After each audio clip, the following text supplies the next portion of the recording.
Hello, everyone. I hope everyone had a wonderful summer. Happy autumn to you. Before I start this video, I want to say that I am from New England. I live in New England, and that's where I'm coming from with this video. I do think and hope that people will be able to adapt this to their lives wherever they live. But I have not forgotten that there are other people on the planet who do not get to experience the leaves changing color, who don't have snow in the winter and whatnot. Um, so, anyway, just to put that there, and now to get started. Tip number one that I have for you is to start turn in, but not completely. So, my reason for making that the tip is I think it's important to watch nature and to go with the flow, go with the tide, rather than to try and swim against the currents. And that is kind of what nature is doing right now, starting to turn inward. But it hasn't completely, right? It's kind of going out with a bang with all the colors. So also, when it gets colder, we naturally, as warm-blooded beings, tend to kind of come in ourselves to stay warm. So that's on a physical level. Perhaps we're spending more time inside, but I think that's also on other levels too. I think we do this mentally and so forth. And I want to encourage it to allow yourself to have some warm comforts, to spend some time journaling, getting in touch with what's inside there after the activeness of summer.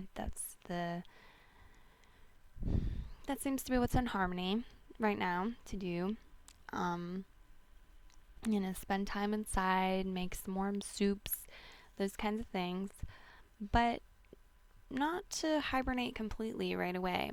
If you do that, I think you're really going to be missing out on a lot to enjoy, as well as a lot for your health. So,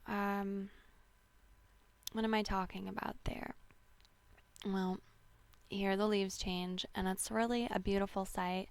I think if you just go to work or school or whatever you need to do, your errands, and then come inside and don't spend any time out there, it's going to fly by. You're going to miss a lot. There's a lot to see in the autumn and a lot to appreciate that can be uplifting to our spirit, uplifting to our emotions, uplifting and stimulating to our minds, and good for our health. With winter, there's a great reduction in sunlight and thus vitamin D that we can create. In the autumn, there's oftentimes, there's more sunlight. So there's still some out there to absorb, prepare ourselves for the winter. So ways to do this, I'm not encouraging people to go out in shorts and a skirt and pretend it's still summer and spend all day outside. What I'm encouraging people to do is to kind of come inward more, find your warm fuzzy sweater and your scarf, and get yourself a warm cup of tea and go strolling around outside and look at the leaves, and go to a pumpkin festival if you want, or go apple picking, or sit in the park and talk to your friend, or journal, go to the park and read a book, that kind of thing. Maybe come in a little earlier. Whatever feels right to you, find the balance in it. So, tip number one is start turning in, but not completely. Okay? Tip number two is be festive and be healthy. This one, I'm going to say it again. Be festive and be healthy. I think it's really sad, but the fall seems to not only be the fall of the temperatures, but culturally a fall of health.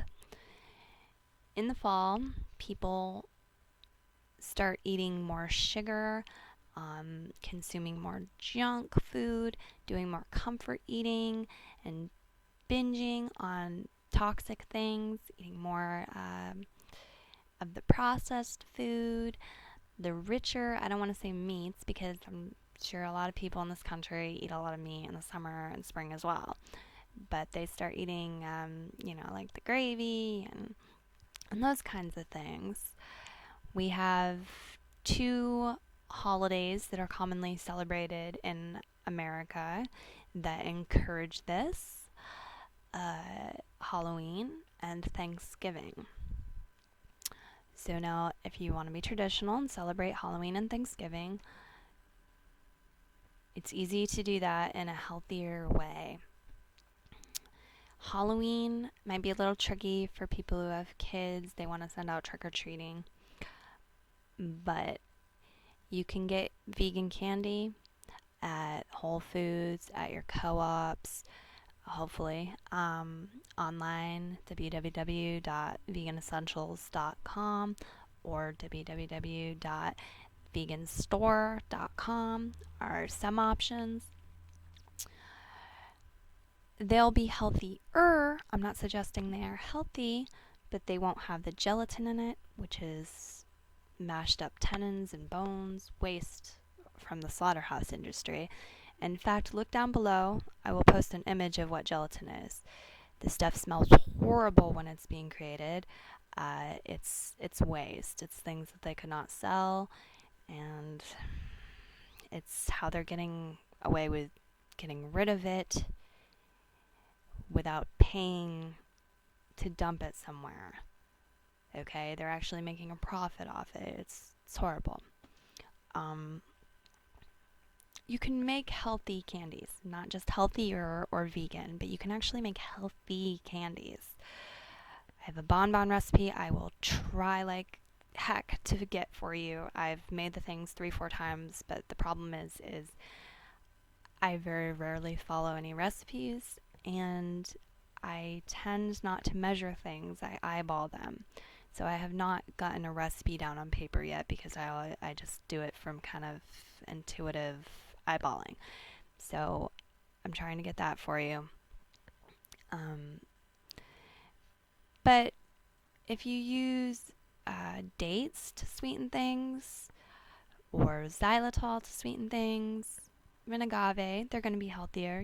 Dates, healthy, perfect, right there. Sweeten your candy with dates. But those are some options. Dates, xylitol, agave, instead of sugar or the artificial sweeteners. Don't use those. Or honey. You can replace, if you're making chocolate, you can replace, or anything that requires milk of some sort. You can replace cow's milk with vegan milk. There's tons of them out there. If you're making something, baked goods or anything with egg, there's egg substitutes out there that are easy. So look into that. Try and make some healthy treats if you want to make some treats. That kind of thing. It doesn't have to be a box of raisins. You can make candy that's healthy even. Don't fall. Don't get on the slope and fall. Thanksgiving, the next one. People gorge themselves on toxic food, on unhealthy food. They start with a large amount of acidifying animal protein and trans fat and saturated fat and cholesterol. Excuse me. Not to mention the metaphysical things in it, like fear and all of that. Just talking about the physical elements there. And then they have butter with, mashed potatoes and cow's milk and gravy and just all this horrible stuff.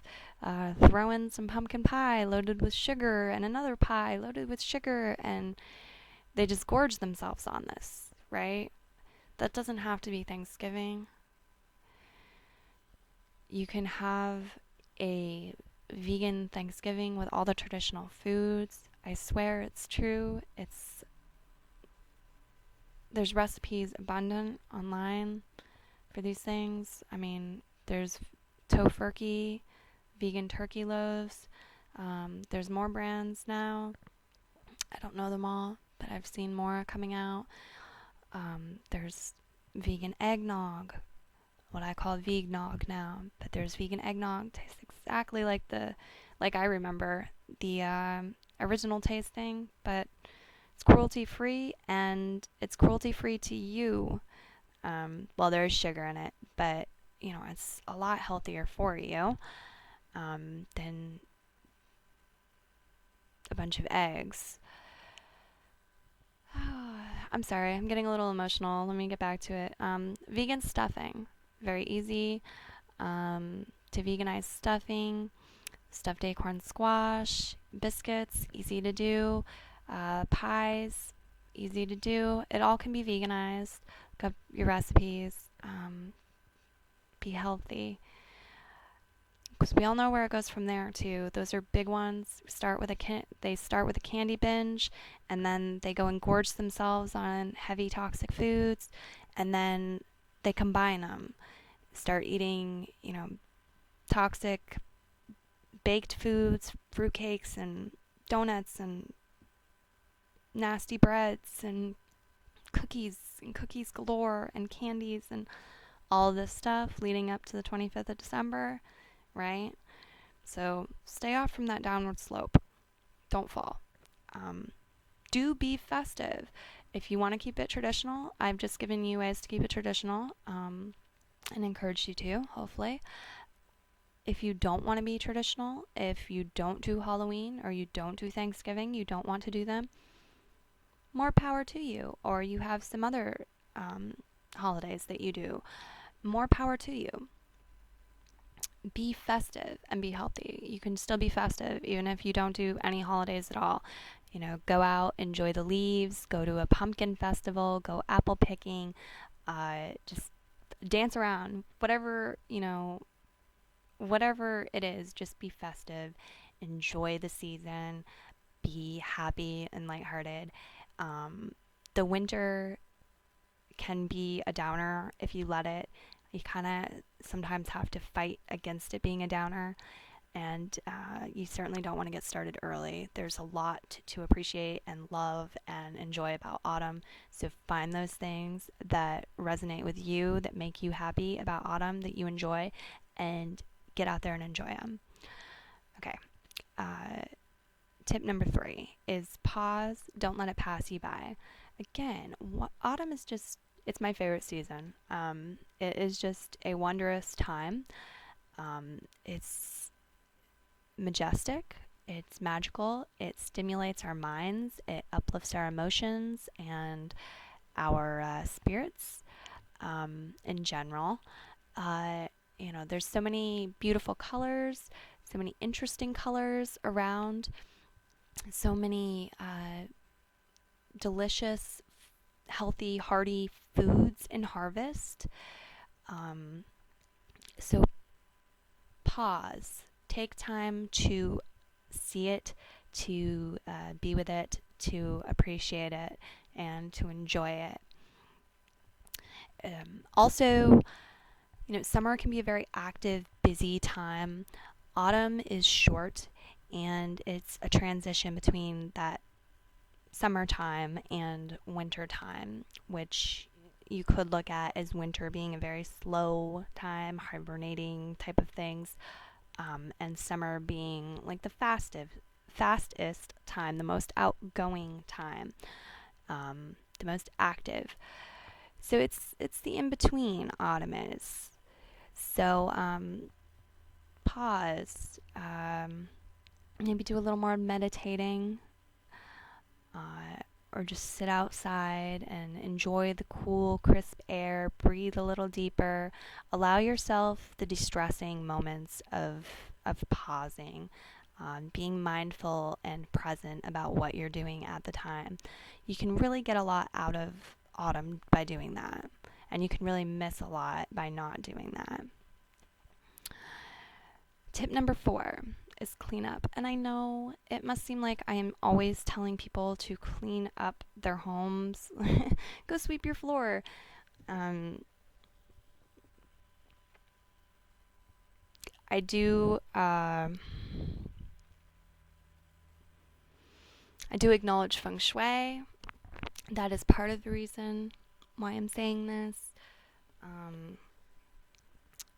I'm making this a tip because I really feel like it is important enough in the autumn to make it one of the 4 tips for my favorite season. Okay, so please don't shut off just yet. Please hear me out. Clean up is tip number 4. There's a few reasons for this. One is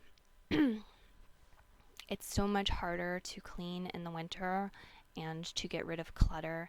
You have all these added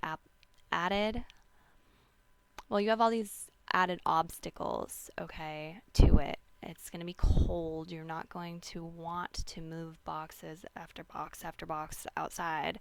You're not going to want to be doing that.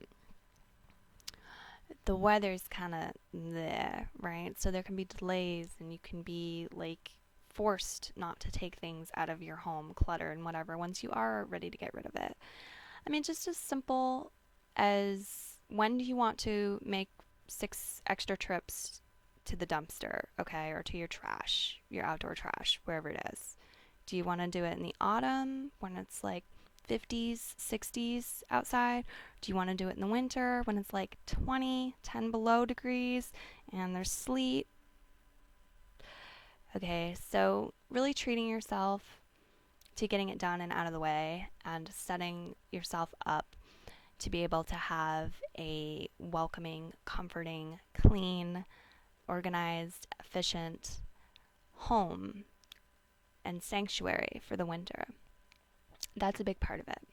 So I would recommend that you start with your yard, because if you're somewhere where you get snow and the ground freezes and all of that, you're not going to have a choice. It's not going to be that it's not harder. It's going to be impossible to clean up your yard,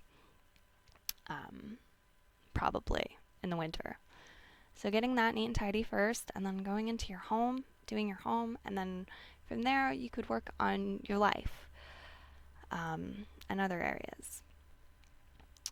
Another reason, there's so many reasons really, another reason that I say clean in the autumn, clean up,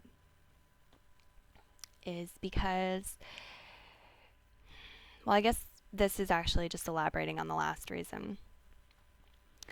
In the winter, it is very important for us to have our homes as a sanctuary for us to go to, a safe place, comforting place to come out of the cold and the wintry weather. So, if you will, imagine for me, close your eyes and imagine. You just had kind of a rough day, and the weather outside is kind of gross, maybe a little dangerous even. You're anxious to get home, you're stressed out, you want to relax. What is it you're going to do? Maybe you just want some bath salts, you just want to take a bath. Maybe you just want to read the book you're reading. Okay, so you're almost home. You walk in your door. It's a cluttered mess. There's tons of things that need to be done. You have all this stuff that you don't need just taking up room. How does it feel? Okay, now you're going to go get your helper, whatever it is, your book, your bath salts, whatever it is. You misplaced it. You've got to look for it. You're digging through old magazines and you're looking for it. And you finally find it. Okay? Now, end scene. Now, if you will, open your eyes. Close your eyes again. Now imagine you had a rough day. You're on your way home. The weather's kind of gross, maybe even a little dangerous. You're stressed out. You're tired. You just want to get home and relax. What do you want to do? Maybe you just want to find some bath salts and take a nice bath. Maybe you just want to read your book. Curl up with a blanket. Okay, now you're almost home. Now you're home. You open your door. It's your home. It's warm. It's inviting. It's clean. The floors are clean. Everything's in its proper place. You know where everything is. You walk in. You can easily find what you're looking for. You grab it. And you go and relax. Okay, open your eyes. Do you see the difference? It's really helpful to prepare yourself for the winter and for the autumn as well, to be able to de-stress quickly, efficiently, to have a happy, comforting place to go to when things get darker. Stagnant energies in feng shui are really bad. Look into clutter and stagnation in feng shui and see what that means if you choose to.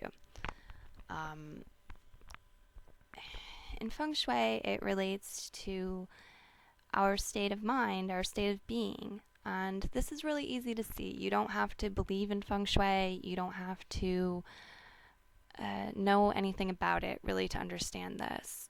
It's what I just had you visualize. Now, you know, if most people know, if they're living in a messy, disorganized, dusty, cluttery environment, that their vibrations are lower than if they're living in a clean, organized, efficient, uplifting environment. Even when you walk into one and spend some time there, even if you don't live there, it can do this. The disorganized, cluttered, messy, dusty place,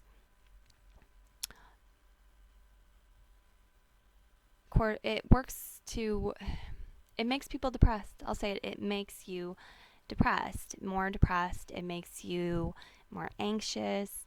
It makes you have more of these bad feelings. You're more likely to feel hopelessness, irritation, and these kinds of things, and stressful emotions. So, important to do these things in autumn for those reasons.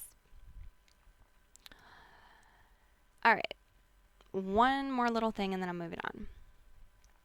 Furthermore, this can affect your physical health. You can be more prone to cold, to viruses, to getting sick physically if you live in an environment that's dusty and cluttered than if you live in a nice, clean, uplifting place.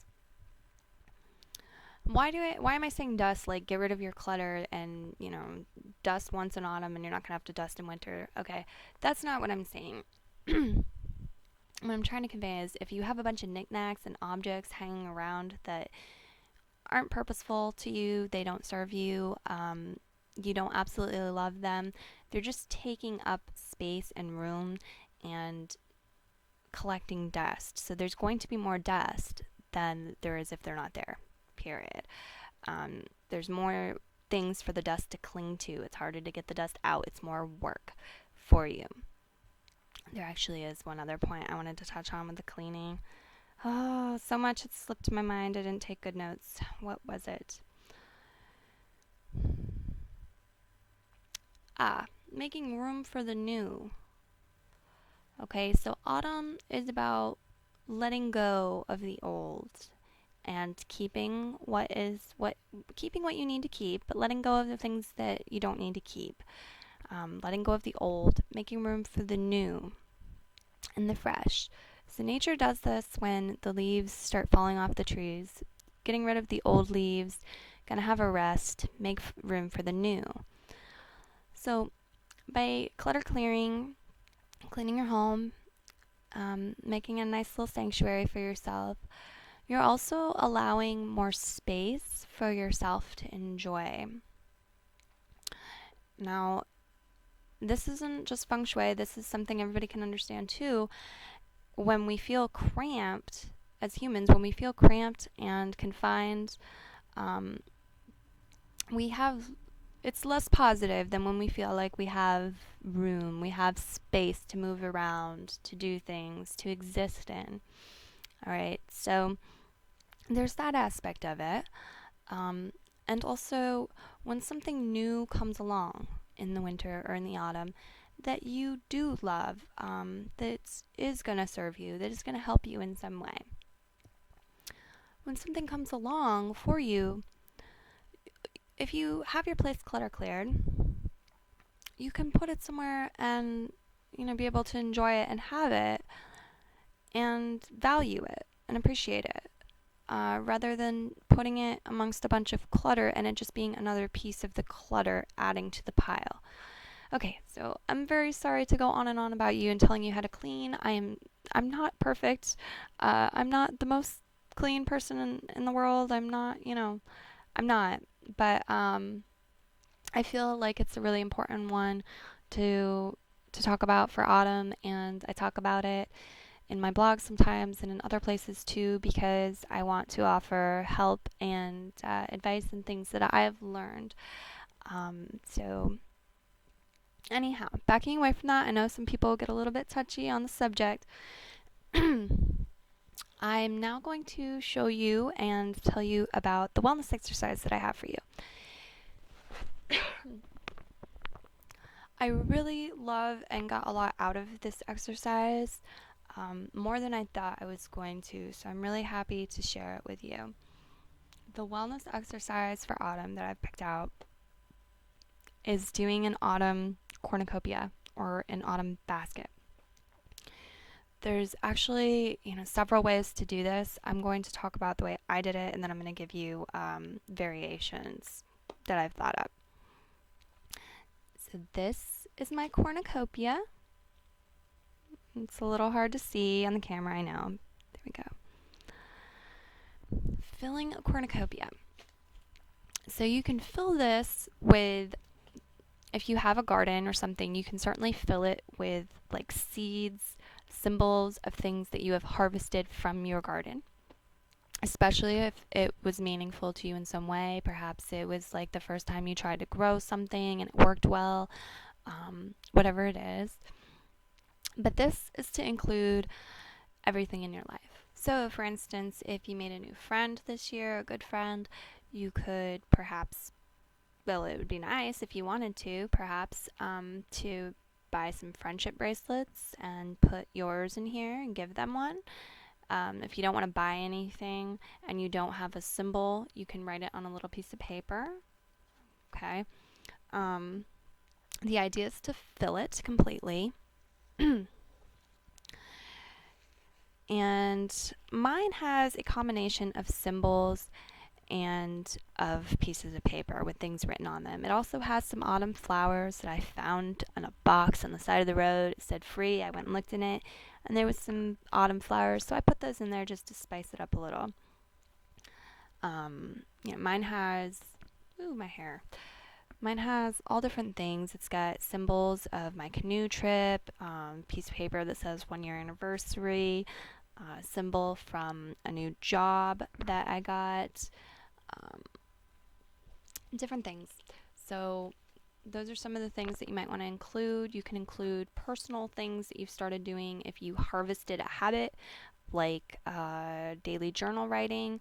You could put a pen in there or write it on a piece of paper, daily journal writing, or put your journal in there if it fits, anything like that. That's the way I did it. You can also do this with a basket instead of a cornucopia.